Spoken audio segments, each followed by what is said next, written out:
Herkese merhaba. Soğuk bir Patagonya sabahından hepinize kocaman günaydınlar. Geçtiğimiz hafta resmi olarak Patagonya'ya girdik ve bugün de Patagonya'nın en etkileyici milli parklarından birindeyiz. Bu parka geliş sebebimiz bu parkın içinde yer alan asılı buzulları görmek. Ve biz bu buzulları görmek için bir haftadır bekliyoruz. Neden bir haftadır bekliyoruz? Çünkü havanın böyle güzel olduğuna bakmayın. Bir haftadır aralıksız yağmur yağıyordu. Ve biz de bu parkta yürüyüş yapmak için yağmurların dinmesini bekledik. Sonunda güneş bize yüzünü gösterdi. Ve biz de buzulları görmek için bugün 4 saatlik bir yürüyüş yapacağız. Sabah erkenden uyandık ve güneşin ilk ışıklarıyla hemen bu parka geldik. Eşyalarımızı topladık ve yürüyüşe hazırız. Bugün çok güzel doğa manzaralarıyla birlikte yürüyüş yapacağımızı düşünüyorum. Siz de hazırsanız yürüyüşe başlayalım.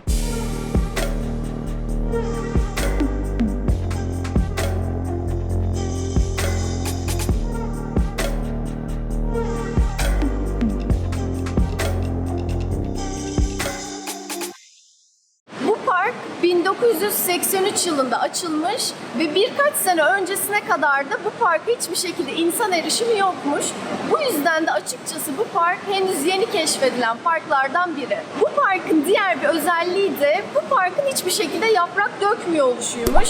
Yani yaz ve kış sürekli olarak yeşil bir ormana sahipmiş burası. Bu arada yürüyüş yapacağımız buzul şurada görünüyor. Hemen arkamızda. 4 kilometrelik bir yürüyüş yapacağız oraya.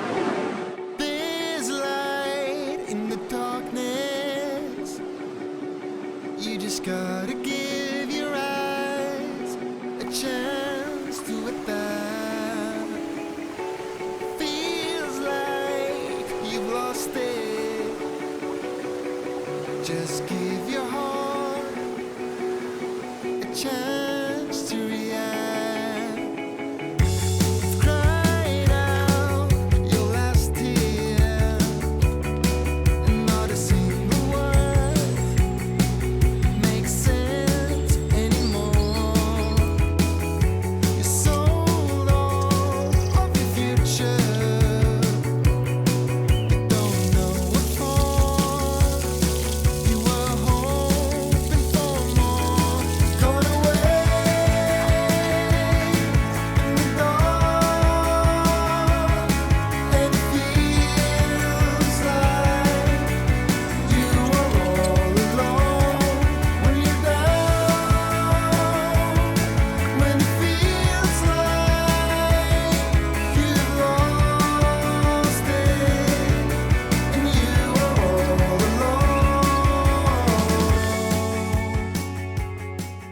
Ve 1 saat sonunda ilk molamızı vermiş bulunuyoruz.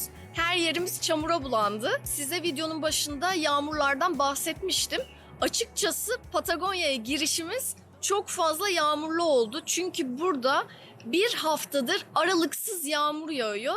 Ve biz de yağmurla baş etmek durumunda kalıyoruz. Neden yağmurlarla baş etmek durumunda kalıyoruz? Çünkü karavanda geçirdiğimiz ilk yağmurlu dönem oldu.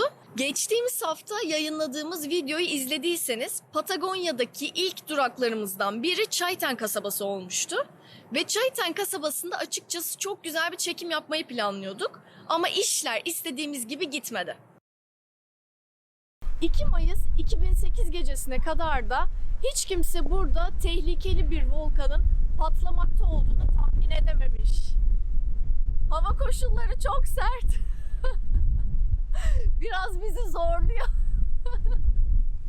Chaiten kasabasının gerçekten çok ilginç bir hikayesi var. Çünkü Chaiten volkanı en son 9000 yıl önce patlamış ve 2008 yılında yeniden patlayarak 10 kilometre uzakta bulunan Chaiten kasabasını yok etmiş, küller altında bırakmış ve patlamanın ardından Chaiten kasabasında yaşayan 4000 kişiyi tahliye etmek durumunda kalmışlar. Bunun üzerine 2009 yılında hükümet bu kasabayı yaşanmaz ilan etmiş ve kasabanın daha güvenli bir yere taşınması için çalışmalara başlamışlar. Ancak Chaiten halkı kasabalarının daha güvenli bir yere taşınmasını istememiş. Gerçekten insanın aklına şu soru geliyor. Neden tüm bu tehlikesine rağmen insanlar aktif bir volkanın yanında yaşamak istiyorlar diye. Ama Çayten halkının gerçekten saygı duyulacak bir nedeni var. Çünkü Çayten halkı büyük büyük babalarının kurduğu kasabaya, büyük büyük babalarının mirasına sahip çıkmak istiyorlar ve bu yüzden de kasabalarının başka bir yere taşınmasına kesinlikle karşı çıkmışlar. Bunun üzerine halk yeniden şehre gelip kasabalarının yeniden yaşanabilir bir hale gelmesi için çalışmalara başlamış ve şu anda el birliğiyle kasabayı yeniden inşa ediyorlar. Aslında Çayiten volkanına da bir tırmanış yapmak istemiştik. Ama bazen hava koşulları seyahat etmeyi gerçekten çok güçleştirebiliyor. Ama olsun, neyse ki günler sonra bugün hava gerçekten çok güzel ve biz buradayız. Devam edelim hadi yürüyüşümüze. Let's go!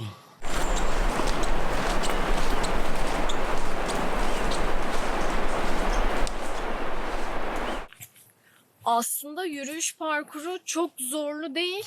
Ama günlerdir yağmur yağdığından dolayı yollar çamur içinde. Tabii ki bu da yürümeyi biraz zorlaştırıyor.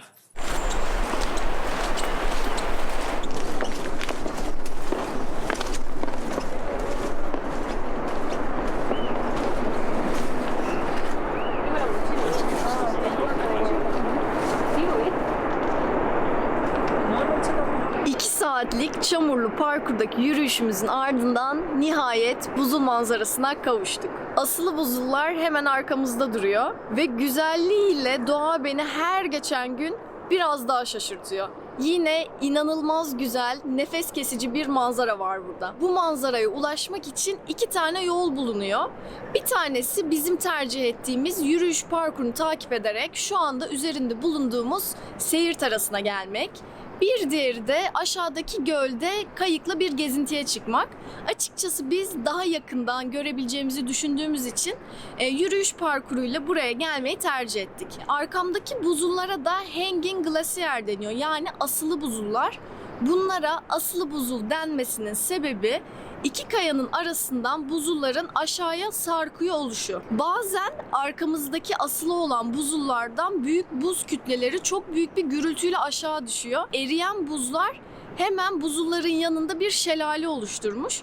Buradan da aşağı şelaleden eriyen buzların suyu akıyor ve göle karışıyor. Ve ben de şimdi sizi bu buzul manzarasıyla baş başa bırakıyorum.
Yüzüklerin Efendisi, Yüzük Kardeşliği filminde Frodo ve Sam kara süvarilerden kaçarken bu kayayı buldular ve bu kayanın altına saklandılar.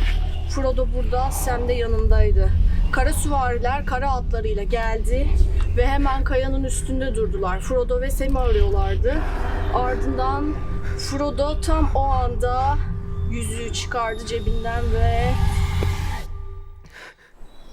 Patagonya bizim için çok zorlu başladı. Çok sert hava koşullarıyla başladı. Ama yine de Patagonya beni her şeye rağmen çok heyecanlandırıyor. Çünkü şu ana kadar gördüklerimiz benim düşündüğümden çok daha fazlası, çok daha fazla güzel.